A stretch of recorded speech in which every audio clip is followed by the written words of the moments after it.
நீயும் ஒரு காரணம். இது ஒரு திகில் கதை. அந்த சொகுசு கார் பாண்டிச்சேரியில் இருந்து சென்னை செல்லும் சாலையில் சிறுத்தை வேகத்தில் பறந்து கொண்டிருந்தது. கொஞ்சம் மெதுவாக தான் போயேண்டா என்றான் நிர்மல். டேய், இந்த மாதிரி மிட் நைட்டில் அதுவும் ஃபுல் பாட்டில் பீரை அடிச்சுக்கிட்டு வண்டி ஓட்டணுங்கிறது என்னோட ரொம்ப நாள் ஆசைடா.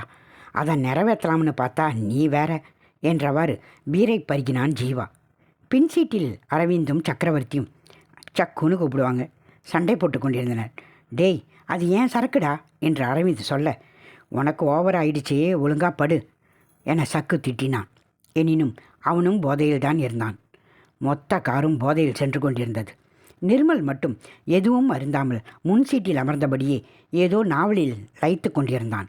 எனினும் அவன் நண்பர்களை கவனிக்கவும் சாலையை கண்காணிக்கவும் அவன் தவறவில்லை.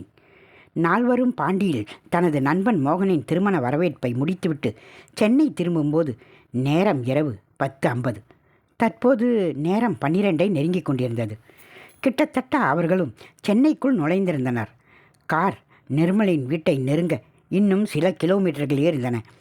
அதனால் ஜீவா சற்று அதிக வேகத்துடன் எஞ்சினை செலுத்தினான். நிர்மல் ஜீவாவை கோபப்பார்வை பார்த்துவிட்டு எதேச்சையாக முன்பக்கச் சாலையை பார்த்தான். அப்போது யாரோ ஒரு பெண் கைக்குழந்தையுடன் குறுக்கே சென்றது போலவும் அவள் மீது இவர்களின் கார் மோதியது போலவும் அவனுக்கு தோன்றிற்று. சட்டென வண்டியை நிறுத்து நிறுத்து என்று பயங்கலந்த பதட்டத்துடன் அலறினான். ஜீவாவுக்கு என்ன செய்வதென்றே புரியாமல் பயந்து பிரேக்கை வேகமாக அழுத்தினான். கார் மிகுந்த சத்தத்துடன் நின்றது.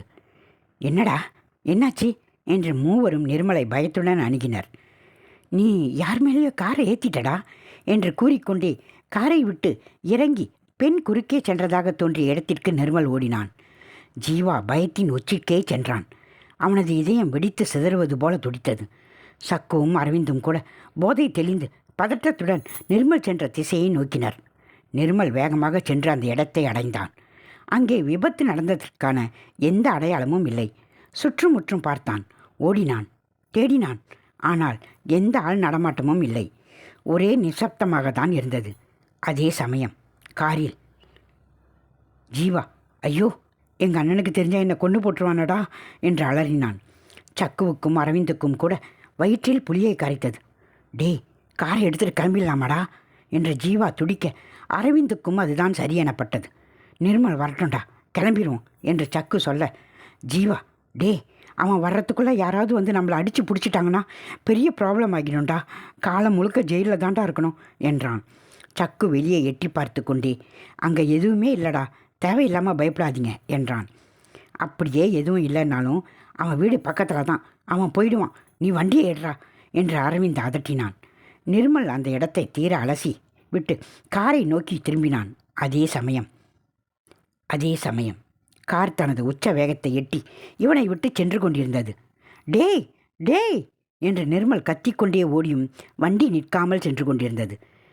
சற்று யோசித்துவிட்டு கிட்டத்தட்ட 1/2 கிலோமீட்டர் தொலைவில் இருக்கும் தனது வீட்டை நோக்கி நடக்க ஆயத்தமானான். எனினும் அந்த நள்ளிரவில் நடக்க சற்று பயமாகத்தான் இருந்தது அவனுக்கு. சிறிது தூரம் சென்றதும் வழியில் ஒரு பெரியவர் ஜடாமுடியன் பல்வேறு புத்தகங்களை ஒரு பெட்டியில் அடுக்கி வைத்து கொண்டிருந்ததை கண்டான். அவரை பார்க்க ஒரு மார்க்கமாகவும் பயமாகவும் இருந்ததால் அவரை விட்டு விலகி தொலைவில் நடக்க ஆரம்பித்தான். கிட்டத்தட்ட அவரை தாண்டி சென்று விட்டான். நிர்மல் வேகமாக நடந்து சென்று கொண்டிருந்தான். அப்போது தம்பி என்ற ஒரு குரல் அவன் பின்னால் ஒலித்தது. நிர்மல் மெதுவாக பயத்துடன் திரும்பினான். அந்த ஜடாமுடி பெரியவர் இவனையே பார்த்து கொண்டிருந்தார். கொஞ்சம் இந்த புத்தக பையை தூக்கி வைக்க முடியுமா என்று கெஞ்சலாக கேட்டார். நிர்மல் பயம் விலகி உதவி செய்யும் நோக்குடன் அந்த பையை தூக்கி அவர் தலையில் வைத்தான். அவரும் நன்றி கூறிய கையோடு, உனக்கு நான் ஏதாவது செய்ய விரும்புகிறேன், இந்த பையிலிருந்து ஏதோனும் ஒரு புத்தகத்தை எடுத்துக்கோ என்று தன் கையில் இருந்த மற்றொரு பையை காட்டினார். இல்லைங்க, பரவாயில்ல. இல்லை தம்பி, எடுத்துக்கோ, எனக்கு அதனோட பாதி விலை தான், பணம் கொடுத்தா மட்டும் போதும் என்றார். சரி என்று கூறிவிட்டு எதேச்சையாக ஒரு புத்தகத்தை எடுத்தான். அவன் எடுத்த அடுத்த நொடி அந்த பெரியவரின் கண்கள் விரியத் தொடங்கின. இவனையே ஆச்சரியத்துடன் பார்த்து கொண்டிருந்தார். ஏன் பெரியவரை அப்படி பார்க்குறீங்க? சரியான புத்தகத்தை தான் தேர்ந்தெடுத்திருக்கேன். இந்த புத்தகத்தை உனக்கு தர்றதில் ஒரு சிறு நிபந்தனை. என்ன? முதல்ல புத்தகத்துக்கான பணம் 150 ரூபாவை கொடு. பாதி விலை என்று கூறிவிட்டு இப்போது 150 ரூபாய் கேட்குறீங்களே. நீ வேறு ஏதேனும் ஒரு புத்தகத்தை எடுத்திருந்தா இலவசமாக கூட கொடுத்துருப்பேன். ஆனால் நீ எடுத்த இந்த புத்தகம் உன் வாழ்வையே மாற்றப்போகும் புத்தகம். இவ்வாறு அவர் கூறியவுடன் நிர்மலுக்கு அவர்கள் கார் ஏற்றிய சம்பவம் சட்டென நினைவுக்கு வந்தது. தொலைவில் சென்ற பயம் மீண்டும் நிர்மலை தொட்டி கொண்டது. பயத்துடனே, என்ன நிபந்தனை என்றார். பெரியவர் ஒரு சிறு நமட்டுச் சிரிப்பு சிரித்துவிட்டு, எக்காரணத்தை கொண்டும் இந்த புத்தகத்தை முழுவதுமாக படிக்காமல் இதோட கடைசி பக்கத்தை பார்க்கக்கூடாது என்றார். வாழ்வை மாற்றப்போகும் புத்தகம் என்று பெரியவர் கூறியது நிர்மலின் சிறு மூளையில் ஒலித்து கொண்டே இருந்தது. சரி என்றவாறு பணத்தை கொடுத்துவிட்டு புத்தகத்தை வாங்கினான். வாங்கியவன் அதன் முதல் பக்கத்தை திருப்பினான். முதல் பக்கத்தை பார்த்தவுடன் நிர்மலின் இரத்த நாளங்கள் பதற்றத்தின் உச்சிக்கே சென்றன. பயத்தில் உடல் முழுவதும் உறைந்து போனது போல் இருந்தது அவனுக்கு. ஏனெனில் அந்த புத்தகத்தின் தலைப்பு நீயும் ஒரு காரணம், எழுதியவர் நிர்மல் என்று அச்சடிக்கப்பட்டிருந்தது. தலைப்பையும் தனது பெயரையும் கண்டவுடன் நிர்மலுக்கு பீதி கிளம்பியது. முகம் முழுக்க வியர்வையுடன் அந்த நள்ளிரவில் நின்று கொண்டிருந்த அவனை ஒரு கை பின்னால் இருந்து தொட்டது. நிர்மல் அலறிக்கொண்டு மயக்கம் போட்டு கீழே விழுந்தான். முகத்தில் பட்டென தண்ணீர் அடிக்க மயக்கத்திலிருந்து நிர்மல் கண் விழித்தான். காக்கி உடையில் இரவு நேர ரோந்து போலீசார் நின்று கொண்டிருந்தனர். டேய், யாரா நீ? தனியாக அங்கே என்ன பண்ணுற என்று கோபத்துடன் கேட்டனர் இன்ஸ்பெக்டர் பூபதி. பயந்து போய் எழுந்த நிர்மல், சார், பாண்டிச்சேரி போயிட்டு ஃப்ரெண்ட்ஸு கூட வந்தேன். வீடு பக்கத்தில் தான். அதான் ஃப்ரெண்ட்ஸ் இங்கே விட்டுட்டு கிளம்பிட்டாங்க.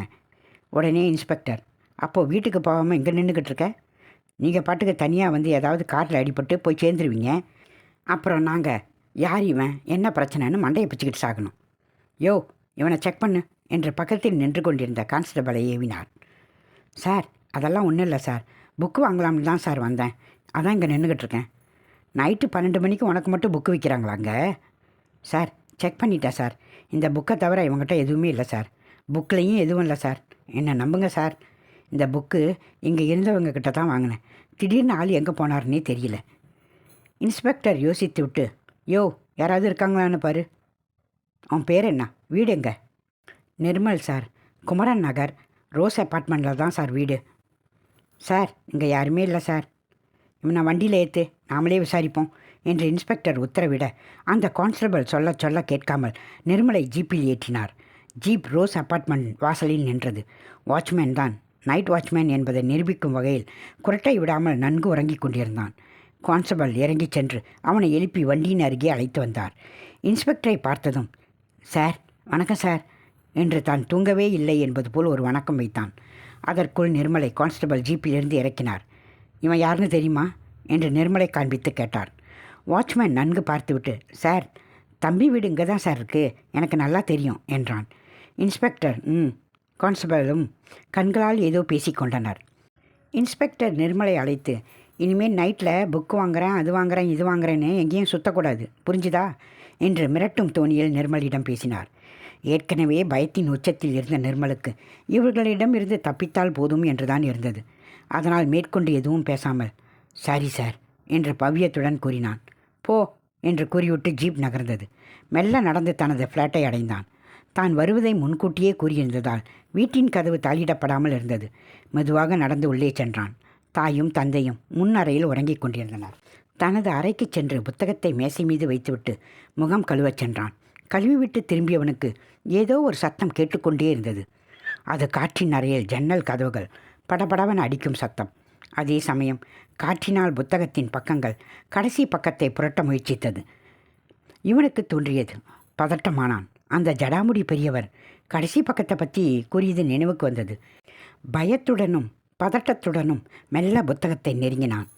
புத்தகத்தை தொட முயற்சிக்கும் வேளையில் சட்டென மின்சாரம் தனது உயிரை இழந்தது.